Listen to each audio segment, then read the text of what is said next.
Hi and welcome. Today I'm going to share how I went from drinking excessively and really not wanting to live or be here anymore to getting to a point where I no longer desire alcohol, no cravings at all, and also feel very confident and empowered as someone who is sober. So for those of you who do not know me, my name is Jody. I am an empowered sobriety coach, and I help women not only quit drinking, but also lose the desire for alcohol completely and feel confident and empowered as someone who is sober in this world. I have been sober for over 9 years myself and coaching for over 5. So today I'm going to share how I got from where I was to where I am today. And I wanted to start with a very pivotal moment in this process that I didn't know at the time was very pivotal. And now looking back, I'm thinking, gosh, if that didn't happen, I'm not sure where I would be.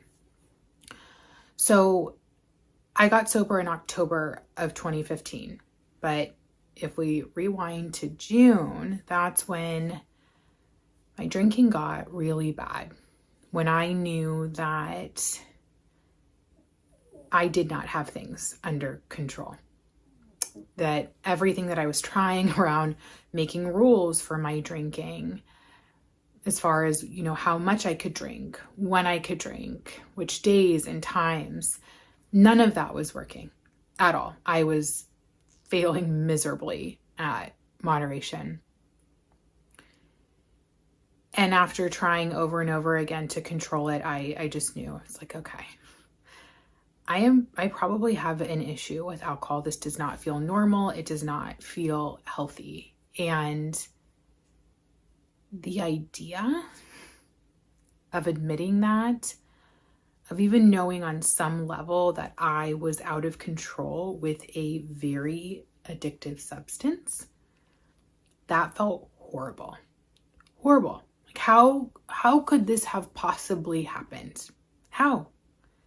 I went from drinking in college with all of my friends and we all were partying and drinking excessively together, but it felt very normal, to getting to this place where now I was out of college, living my life. I was 26 at the time and feeling like now I might have an issue with alcohol. That felt awful. How could I possibly tell anyone? I didn't want anyone to find out.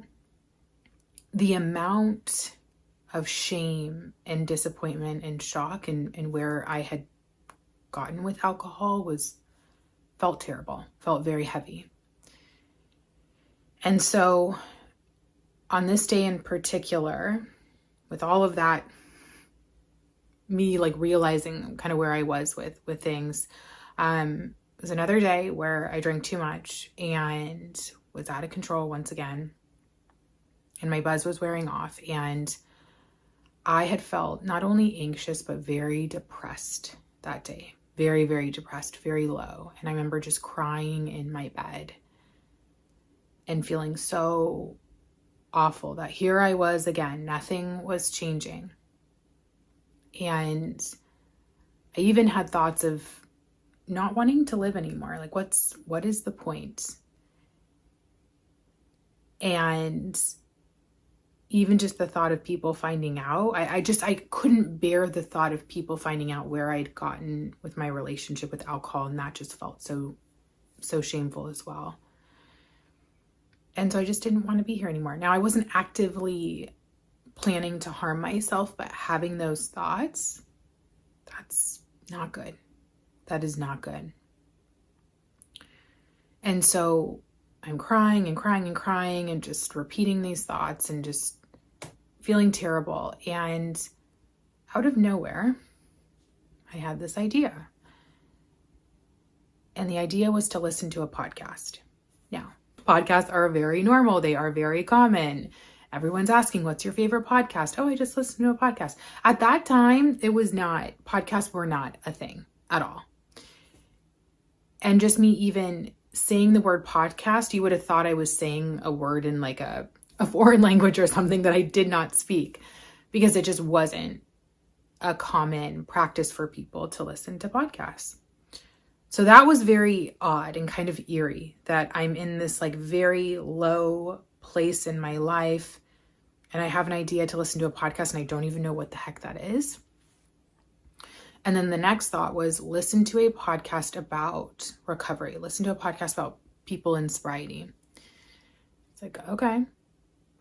And that looking back, I'm like, wow, that was like someone was really looking after me because someone could see that I was in a very low place and that it wasn't my time and that there was hope. And I just needed something on my journey to support me, to kind of get me moving along to a more peaceful place so I could be happy again. And so I took that idea, even though I had no idea where it came from. It was kind of this eerie thing. And now I think it's actually really cool. And I started listening to a podcast about people who were once out of control with alcohol and now at a place in their sobriety where they're very happy and thriving. And I did not tell a soul that I was listening to this podcast. Oh my gosh, no one could find out because again, that shame was so heavy. And so that summer, to and from work, at a pretty long commute, I would listen to the episodes. And it actually became something that I look forward to listening to. At first it was confronting, but then it felt very soothing and comforting to know that I wasn't alone. I started to make sense of what was going on. Now, what's interesting is that you would think, okay, maybe like I started to successfully moderate or I had quit. No, my drinking actually got worse. However, my level of awareness when I was drinking and when I wanted to drink definitely increased. And I will say, I tell my clients this all the time because I always ask them, look for the wins. Even if from the outside, if I were to be a fly on the wall and it looks like nothing has changed, if their level of awareness has changed, that is a massive win. Massive win. And so that's what was happening. I was still drinking a lot, even drinking more, but my level of awareness around my drinking had increased. And then towards the end of the summer, my mom had noticed I just wasn't coming out of my room. I was drinking by myself because it got to the point where drinking wasn't fun with people anymore because I didn't know what I was going to say, what I was going to do. I was tired of apologizing. I was tired of feeling out of control. And it wasn't fun anymore. And so I had to keep myself safe and out of that shame spiral more than I already was in my own head around my drinking and not being able to control it. So I just kind of pulled back and became very antisocial and just isolated myself. And so anyway, she didn't know what was going on behind closed doors, literally. She's like, it seems like you're depressed. Just things don't seem right. She was right. I was definitely depressed, but I was also, a lot of other things were going on. And so she suggested that I start seeing a therapist. And so I did. And I was very honest and upfront about what was going on. And even then, my drinking did not improve. I was determined to figure out how to moderate. Absolutely determined. I did not want to let go of alcohol at all. I needed to figure out how to make it work because the idea of being sober sounded so horrible, absolutely horrible. And even, I think it was like maybe 2 or 3 weeks in to going to therapy, I even admitted that I was an alcoholic. Now, I don't identify with that label anymore. I can do a whole another video on that. But at the time, identifying with that label meant to me that I knew there was something wrong and that I would eventually have to let go of alcohol. That it was too late. I had crossed over a line and there was just no return. And I told her, I said, I know I'm an alcoholic, but I'm not ready to quit drinking. And I'm going to try and fix this thing. And a couple weeks later, the consequences of drinking and just feeling so bad, there wasn't really a big incident that happened, but it was just how bad I felt internally became intolerable. And I decided no more. And so that's when I stopped drinking. And that was October 21st of 2015. what ended up happening later down the line, I would say roughly 6 months, is that I lost the desire for alcohol. I genuinely did not want to drink anymore. I had no desire. I wasn't envious of people. I didn't wish that I could drink. I didn't want it in my life, which was very odd because the narrative very much was that I was always going to want it. I was going to have to fight for my sobriety and wake up every day and choose sobriety. And I had to work at it and go to meetings and all this stuff. And it had to always be the center of my life. And like, yeah, sobriety is really important. If I started drinking, my life would definitely go downhill and it would fall apart. But the narrative was very much like, God, you got to fight for this thing every day. And it sounded terrible. Sorry if you can hear the dog. She like snorts and honks, but we're just going to keep this very real because this is my life. She's just snorting and honking. Okay, getting back on track. The narrative at the time, was just like, you're going to struggle. And, and that was not my truth. That was not my truth. That's not what happened. And I learned the secrets to losing the desire for alcohol. So I didn't have to like suffer through sobriety and feel like I had to just fight these cravings and alcohol my whole life. And that was huge. That was pivotal for me. But that wasn't the narrative that I was fed. And, that's really why I got into coaching. Because I really wish that I could have had the support that I give to my clients. And not to say that I wasn't grateful for my therapist, but she wasn't sober herself. She didn't know what I was going through. She knew from a textbook what it looked like and what to do and how to support me. But she hadn't walked in my shoes. She's lucky. And so I wanted to start coaching because I wanted to also show other women how to lose the desire for alcohol so that they could really, really be free. Because what happens for a lot of people is that they feel like they are imprisoned with alcohol when they're drinking, and then they feel like they're imprisoned in their sobriety. They feel so confined and limited and like they're going to have to fight this thing their whole life and work so hard. And that is just not how it works. That's actually not even how our brain works.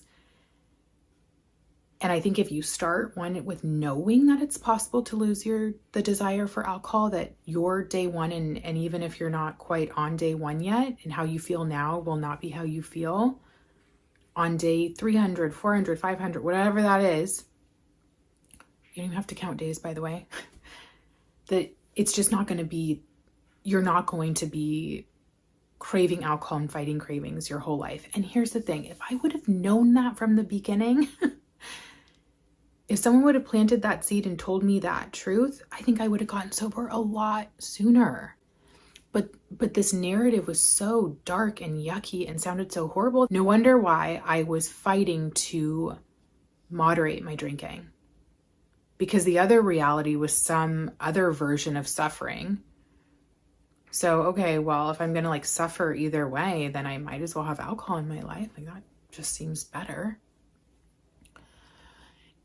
And so that's why I got into coaching. And not only do I help people lose their desire, but I also support them in feeling confident and empowered, because that's also how I felt. I was determined to, if this was my truth, if this was my fate, if alcohol was not going to be in my life, then you know what? I was determined to feel good about it and to have zero shame and to be proud and to be confident and to hold my head up high and own it and to feel good. And it's not like I have to go wave my sobriety flag and tell everyone that I'm sober and blah, blah, blah, blah, blah.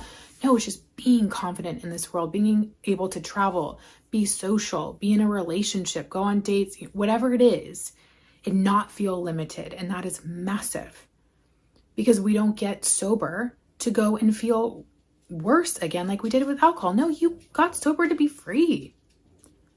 So let's be free from the desire and let's be free from shame. And that's what I do with my clients. So couple takeaways. One, listen to those quiet moments, those whispers that you have, like I did that day about listening to a podcast. I'd never heard that word before. I didn't know what the heck was going on. But listen, you may have had moments where maybe you hear a story from someone, or there's a sign, or just something. Maybe you meet someone who quit drinking. Maybe something comes across your feed. I don't know. Listen to that. Take action on that. Because you never know if it is going to be a moment that really shifts things and shifts your journey for the best. And two, it is possible to lose the desire for alcohol. It really is. And that's what I'm here to help people, and I hope to help you with. If any of what I had shared is of interest to you, maybe I told parts of your story, reach out to me on Instagram. I would love to chat with you, get to know you. If you are interested in working with me or learning more about what it is that I do with my clients, shoot me a DM. My Instagram is @thesobrietyshift, and I would love to chat with you and to meet you.